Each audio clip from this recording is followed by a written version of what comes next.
Professor Hyman here, IBUS 593, doing business in Europe. This is a video about one of the extra credit assignments, and we're going to give you some clues about eSports. eSports is big, but not a lot of my students know much about the details of the industry. It's a very global industry. It's strong in Europe as well. And the second prompt for this extra credit assignment talks about the question of what job you might like to have in the esports arena if your job was not allowed to be individual player or team player. And I brought in a former student of mine. He could be a student of mine again. He's currently an MBA student here at San Francisco State. And his name is Adrian Maldonado. And Adrian has taken 2 classes from me. And in the course of taking classes, it's come out that he spent some time climbing the ladder and trying to become a professional esports player. And I wanted him to give his story and also to answer some questions that are related to that prompt of what job would I want and where would I want to have it in Europe, which is the prompt B, I think it is for that one. So first of all, Adrian, welcome. And Thanks for having me. Can you tell me a little bit about yourself? You know, give us a biography from your birth until maybe, let's say, right before you became an esports competitor. So yeah, I was born here in Fremont, California.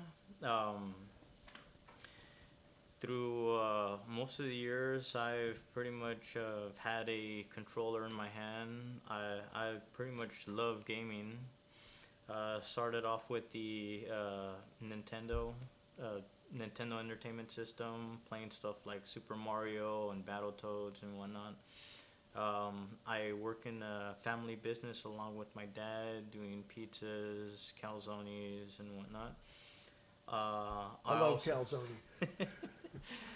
Also on the side, I am a salsa instructor. I teach along with my other teacher, Vera Cajano, in Redwood City Community College in Redwood City Cuneta College.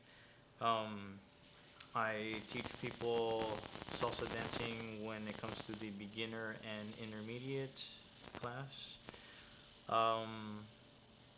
I am also a MBA student at San Francisco State, trying to go for my master's in business administration. And yeah, pretty much lots of gaming, dancing, and social life on the side.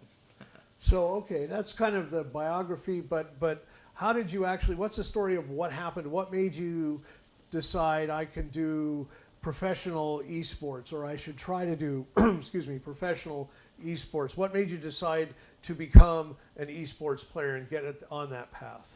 So it was actually through one of my friends who actually started to compete in the local and as well as state tournaments. So it was just a usual day at a friend's place where like a good 7 or 8 of us were pretty much playing Smash Brothers. During that time, it was Smash Brothers Brawl. And one of my friends was actually sponsored by, I believe at the time it was Team Solo Mine, who were actually in San Jose.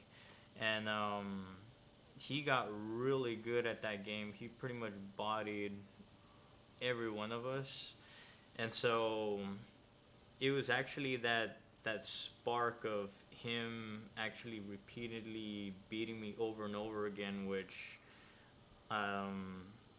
it kind of gave me, I guess, that spark of fire that if he has that determination to pretty much have like a strategic mindset when it comes to these gaming stuff, I want to have that as well. So granted, I'm not sponsored, but I dipped into that world of gaming, and lo and behold, there was like a whole bunch of tactics that I've never encountered before, but through playing other people who are not only local but from other states as well, having playing different characters and having different strategies. It's almost like when other people play chess. Like they play very differently. Well, just as different as anyone else. That type of stuff actually intrigued me too. So you enjoyed the strategic aspect of the game, and it was revealed to you when you started to play at a really higher level, or started to look at what it's like to be a professional. Okay, I get that. What is today's esports experience like for a competitor in the current environment? What is a typical day like in an esports competitor, pros life? Can you walk us through a day of just somebody who's doing it now? Yeah, a good example would be a current player called Mewtwo King. And in the past, he was very dominant in a game called Super Smash Bros. Melee, where he was considered one of the 5 gods of playing that game, along with Mango, Armada, Hungrybox, and PPMD. So the players that I just mentioned, those were like the 5 main best players in that game. And pretty much his usual day would be wake up in the morning, having breakfast, and then just go on and play video games for good. Now, granted, not everyone follows the same suit, but him specifically, he would play about a good 8 to 10 hours a day, practicing, teching, doing combos, just seeing that all of the bread and butter stuff is neat and good to go. And then there'll be other times where he'll actually invite some of the other competitors as well to his place, and then they would have like a good amount of sparring sessions just to get ready for tournaments. Okay. So it was a lot of preparation, many hours a day of practice. How many days a week would they do this kind of 8 to 10 hours thing? It would pretty much kind of be just like a regular job. So 5 days a week? 5 days a week, Okay, and yeah. then 8 to 10 hours. So it doesn't sound like a dream life, to be sure. And I imagine once you get sponsorship, if you're that good, it becomes harder because there's more pressure at that point, right? Yep. So you begin to train harder, and maybe you invest in your training a little bit. The esports industry has experienced what everybody is calling real rapid growth right now, maybe ultra rapid growth.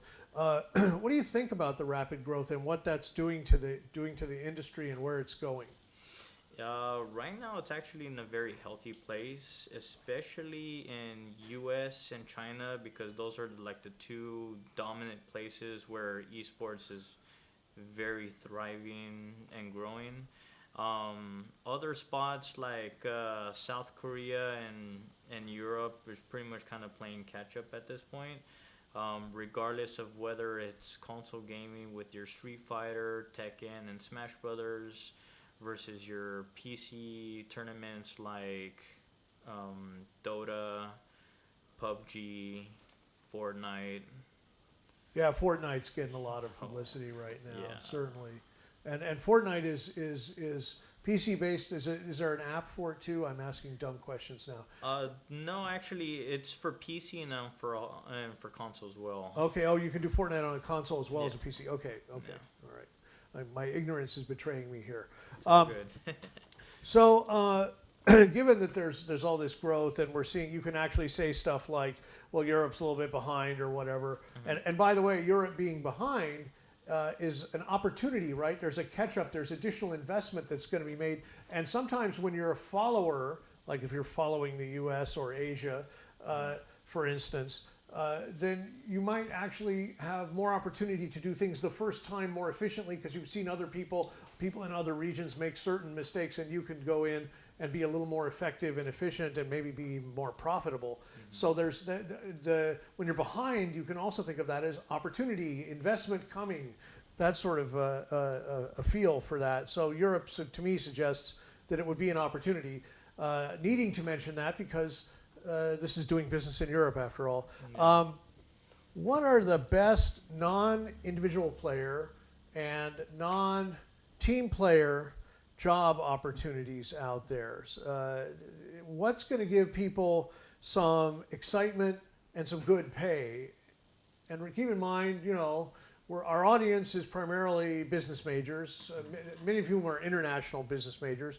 But where's the money for our graduates? So what are the best non-individual and non-team player jobs out there, non-individual player, that would still give a graduate some excitement and maybe some decent pay, good pay, let's say? Where's the esports money for our graduates, people getting a degree in business or international business even, perhaps? What would you recommend the industry or sub-industry that they might be well served to enter into if they can't be a player?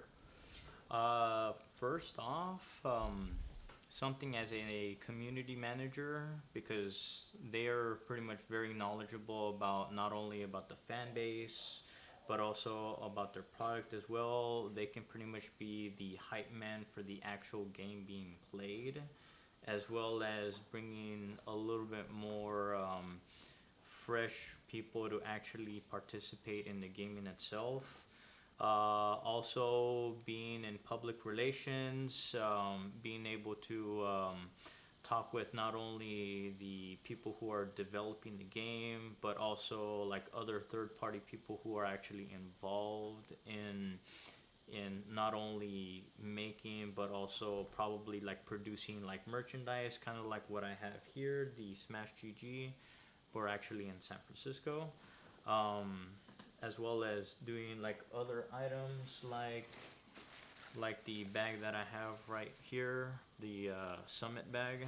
Collateral or swag, that's a whole business all by itself, you know, and probably plushies too, that sort of thing. Now, who would be the employer for most of these jobs you've described? Would you say it would be like the league, the corporation, the for-profit company that is essentially creating and managing and promoting the league? Or who would be the boss for most of these jobs you just described? Well, for most cases, each game has like its own league. It has its own commissioner, kind of like in basketball you have commissioner, you have your NBA teams, and then of course your individual superstars.